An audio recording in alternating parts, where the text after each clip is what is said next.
Welcome to matrix. আজকে আমরা একটা গুরুত্বপূর্ণ টপিক আলোচনা করব রেলওয়েতে এবং আমাদের পিএসসি যে এক্সামগুলো হয় সেগুলোর কিন্তু একটা গুরুত্বপূর্ণ জায়গা বা একটা অংশ বলতে পারো। এই জায়গা থেকে প্রায়ই কোশ্চেন হয়ে থাকে। সেটা হচ্ছে ভিটামিনের বিভিন্ন নাম, বিভিন্ন রকম ভিটামিন এবং তাদের রাসায়নিক নাম এবং তার অভাবে কোন কোন রোগ হয়ে থাকে সেগুলো। তো রাসায়নিক নামের যে ট্রিক্সটা আছে সেটা আজকে আমরা দেখব, যেগুলো প্রায়ই সকলের কিন্তু গুলিয়ে যাওয়ার সম্ভাবনা থাকে। ABCDE পরপর আমরা মনে রাখবো। তো আমি ট্রিক্সটা কি বলেছি এখানে দেখো, রথ এক ট্রফি, মানে একটা রথের উপর একটা ট্রফি রাখা আছে। ক্লিয়ার? ছবিটা দেখি আমরা বুঝতে পারবো। তাহলে দেখো, এই ছবিটাতে আমরা কি দেখতে পাচ্ছি? একটা রথ, পুরোনো দিনের রথ ঘোড়ায় টেনে নিয়ে যাচ্ছে, তার উপর একটা ট্রফি রাখা আছে। এইটুকু ভিজুয়ালাইজ তোমাদের মনে রাখতে হবে, এই ছবিটা শুধু মনে রাখতে হবে, তাহলেই কিন্তু তোমাদের রাসায়নিক নামগুলো সব পরপর মনে থাকবে। কি বললাম? ছবিটা আরেকবার দেখে নাও। একটা রথের উপর একটি ট্রফি রাখা আছে।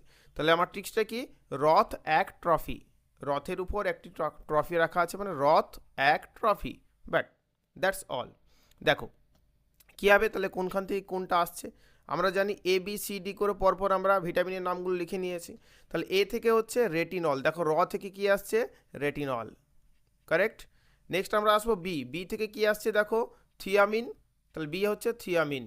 নেক্সট আছে সি থেকে এ থেকে হচ্ছে অ্যাসকর্বিক অ্যাসিড, মানে উচ্চারণটা হবে যদিও, তো এ দিয়েও আমরা করতে পারি, এইটুকু কানেক্ট করতে পারবে আশা করি। তাহলে সি ফর কি হচ্ছে? Ascorbic acid. তাহলে রথ এক। ক থেকে কি হবে? ক্যালসিফেরল। ভিটামিন ডি হচ্ছে ক্যালসিফেরল। তারপর কি হচ্ছে? Vitamin E. ট্রফি স্পেলিং যদিও ট্র হয়, তাও আমরা একটা মনে রাখার জন্য শুধু ট্রফি লিখেছি। ট ফর হচ্ছে টোকোফেরল অ্যান্ড ফর হচ্ছে phylloquinone.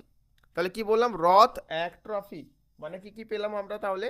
Retinol, thymine, ascorbic acid, calciferol, tocopherol এবং ফাইলোকুইনন। এইটুকু আশা করি সকলে মনে থাকবে, আর কোনোদিন রাসায়নিক নামটা ভুল হবে না, কারণ তোমরা শুধুমাত্র ট্রিক্স নয়, এখান থেকে তোমরা ছবিটাকেও তোমরা মাথার মধ্যে নিয়ে নিচ্ছ। রথ এক ট্রফি, মানে এই ট্রিক্সটা ভুলে যাওয়ার সম্ভাবনা প্রায় নেই বললেই চলে, কারণ তোমাদেরকে আমি ছবিটাও দেখিয়ে দিয়েছি। তাই তো আমরা পরপর মনে রাখবো ABCDE করে। এরপর এখানের বি এর আরও অনেকগুলো ভাগ আছে, তোমরা সকলেই জানো। আমি একটা লিস্ট দিয়ে দিয়েছি, এটা একবার পজ করে তোমরা স্ক্রিনশট করে নেবে। B1, B2, B3, B5, B6, B7, B9, B12। এদের রাসায়নিক নামগুলো একবার চোখ বুলিয়ে নেবে, কারণ এত ডিটেলসে পিএসসিতে আসে না, বাট এনটিপিসি বা গ্রুপ ডি যে এক্সামগুলো হবে তোমাদের আরআরবি, সেখানে কিন্তু এগুলো আসতে পারে, তাই আমি এটা লিস্টটা প্রোভাইড করেছি। B2 হচ্ছে রাইবোফ্লাভিন, B3 নিয়াসিন, B5 হচ্ছে প্যান্টাথেনিক অ্যাসিড, B6 পাইরিডিক্সিন, 7 বায়োটিন, B9 হচ্ছে ফলিক অ্যাসিড এবং B12 হচ্ছে সায়ানোকোবালামিন। ওকে, তাহলে এগুলোর জন্য কোন কোন রোগগুলো হয় এগুলো আমরা মোটামুটি প্রায় জানি। তো আমি একটা লিস্ট দিয়েছি যাতে একটা ভিডিওর মাধ্যমে তোমাদের এই ভিটামিনটা পুরো কভার হয়ে যায়, যেন আর এটার জন্য অন্য কোথাও তোমাকে যেতে না হয়। হ্যাঁ, একটা জিনিস বলে রাখি, এটা তোমরা অবশ্যই জানো সকলের, যে এখানে আমাদের দু ধরনের ভিটামিন হয়, একটা হচ্ছে ফ্যাট সলিউবেল আর একটা হচ্ছে ওয়াটার সলিউবেল। তাই তো, জলে দ্রবণীয় এবং ফ্যাটে দ্রবণীয়। তাই তো, তাহলে ওয়াটার সলিউবেল কোনগুলো এটা আমরা জানি প্রত্যেকে। বি এবং সি এগুলো হচ্ছে ওয়াটার সলিউবেল ভিটামিন, আর বাকি যেগুলো পড়লাম মানে হচ্ছে এ ডি ই কে এগুলো সব হচ্ছে ফ্যাটে দ্রবণীয় ভিটামিন। ওয়াটার সলিউবেল যে ভিটামিনগুলো আছে সেগুলো বেশিরভাগটাই আমাদের মূত্রের সাথে বেরিয়ে যায়। তাই তো, এখানে অভাবজনিত রোগগুলোর মধ্যে ভিটামিন এ আমরা জানি আমাদের রাতকানা রোগ হয়।